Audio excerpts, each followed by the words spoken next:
c'est un mur qui s'effondre. Cette phrase de Laurent Baffy résonne comme un coup de tonnerre. Le lundi 14 juillet 2025, Thierry Ardisson a tiré sa révérence, emporté par un cancer du foie à l'âge de 76 ans. Un silence s'est abattu sur l'univers de la télévision.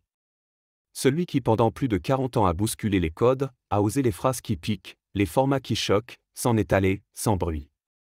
Ou presque. Depuis plusieurs semaines, l'homme en noir était hospitalisé à l'hôpital américain. Ses proches savaient, ses amis savaient, mais peu osaient croire que la fin approchait. Et pourtant, c'est Audrey Crespo-Mara, sa femme, qui a confirmé l'inévitable à l'AFP, Thierry est parti comme il a vécu. En homme courageux et libre. Avec ses enfants et les miens, nous étions unis autour de lui. Jusqu'à son dernier souffle. Un dernier souffle qui semble encore suspendu dans l'air. Parmi les premiers à briser le silence, Laurent Baffy, complice de toujours. À la radio, sur RTL, la voix grave et les mots chargés d'émotion, il regardait la mort en face. Il a toujours dit qu'il ne voulait pas d'acharnement thérapeutique. Et il a tenu parole. Un rocker, dit-il. Mort comme un rocker. Il raconte leur dernière rencontre. C'était jeudi, quelques jours seulement avant le grand départ. Il gardait une lueur d'espoir, murmure-t-il. Audrey parlait encore de traitement, de stabilisation.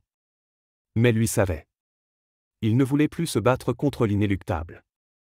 Il voulait choisir. Il avait toujours tout choisi, jusqu'à sa mort. Dans une interview bouleversante aux Parisiens, Baffy avoue « Je suis encore en état de sidération. Ce n'est pas une page qui se tourne, c'est un mur porteur qui s'effondre. » Et cette image, si forte, dit tout. Ardisson n'était pas juste un animateur. Il était une structure. Un pilier. Un homme qui a inventé des formats cultes, lancé des carrières, fait trembler les hypocrites. Mais au-delà du professionnel, c'est l'homme que pleure Laurent. Celui qui dans la maladie n'a jamais gémi. Il ne souffrait pas, il était courageux, dit-il. Et Audrey. Audrey a été formidable. Ses enfants aussi. Leur amour, leur accompagnement, c'était beau. Dans ces derniers jours, Thierry Ardisson parlait peu, mais pensait fort. Il rêvait encore, avec des idées d'émissions et de livres en tête. Il avait même prévu sa mort comme un dernier show, en sang, Enfant de cœur, Lazarus, de Bowie, In My Life, des Beatles dans la version de Sean Connery.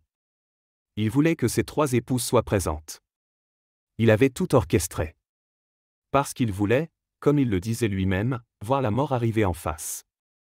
Et maintenant, c'est nous qui sommes face à l'absence. France Télévisions lui rend hommage. Les figures du paysage médiatique aussi. Mais c'est dans le cœur du public que Thierry Ardisson laisse la trace la plus vive. Il avait des idées. Il avait du style. Et il avait, surtout, ce don rare de créer des moments télé qui marquent à jamais.